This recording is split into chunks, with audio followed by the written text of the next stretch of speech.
अगर आज दुनिया इतनी अशांति में है, अगर राष्ट्र एक दूसरे पर टूट पड़ रहे हैं, अगर लोगों के दिल विद्रोह, क्रोध और घमंड से भर गए हैं, तो क्या परमेश्वर सिर्फ चुपचाप देख रहा है या उसके पास कोई उत्तर है? और क्या कोई इंसान, कोई नेता, कोई शक्ति परमेश्वर की योजना बदल सकती है? इसी सवाल का जवाब है भजन संहिता 2, एक शक्तिशाली भविष्यवाणी जो सिर्फ दाऊद के समय की नहीं, आज के समय का भी आईना है।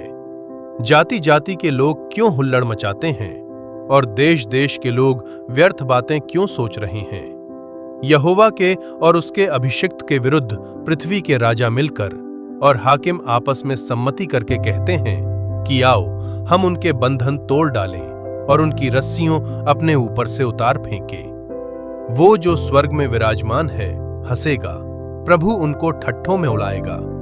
तब वो उनसे क्रोध करके बातें करेगा और क्रोध में कहकर उन्हें घबरा देगा कि मैं तो अपने ठहराए हुए राजा को अपने पवित्र पर्वत सिय्योन की राजगद्दी पर बैठा चुका हूं। मैं उस वचन का प्रचार करूंगा जो यहोवा ने मुझसे कहा, तू मेरा पुत्र है, आज तू मुझसे उत्पन्न हुआ।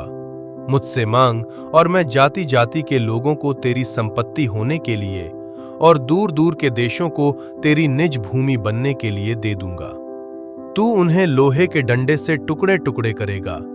तू कुम्हार के बर्तन की नाई उन्हें चकनाचूर कर डालेगा।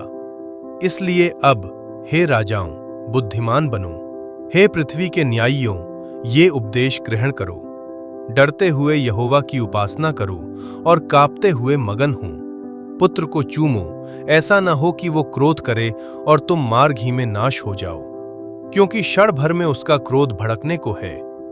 धन्य है वे जिनका भरोसा उस पर है। दाऊद एक सवाल पूछते हैं, लोग विद्रोह क्यों करते हैं? क्योंकि मनुष्य के दिल में एक ही समस्या है, मैं अपनी मर्जी से जीना चाहता हूं। ये वही विद्रोह था जिसने स्वर्ग में लूसीफर को गिराया।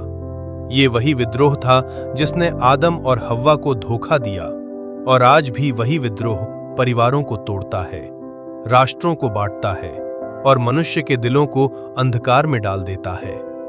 एक राजा था जिसके राज्य में सारी व्यवस्था थी, पर उसके सैनिकों ने मिलकर विद्रोह कर दिया। क्यों? क्योंकि वे उसकी आज्ञा नहीं, अपनी इच्छा चाहते थे। लेकिन जैसे ही विद्रोह शुरू हुआ, राजा नहीं डरा।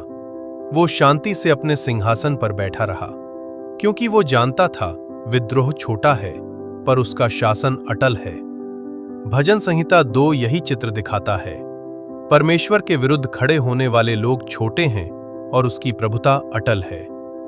जब दुनिया विरोध करती है तो परमेश्वर घबराता नहीं, वो हंसता है, क्योंकि उसे पता है कोई उसकी योजना नहीं रोक सकता, कोई उसकी राह नहीं मोड़ सकता, कोई उसकी प्रभुता नहीं हिला सकता।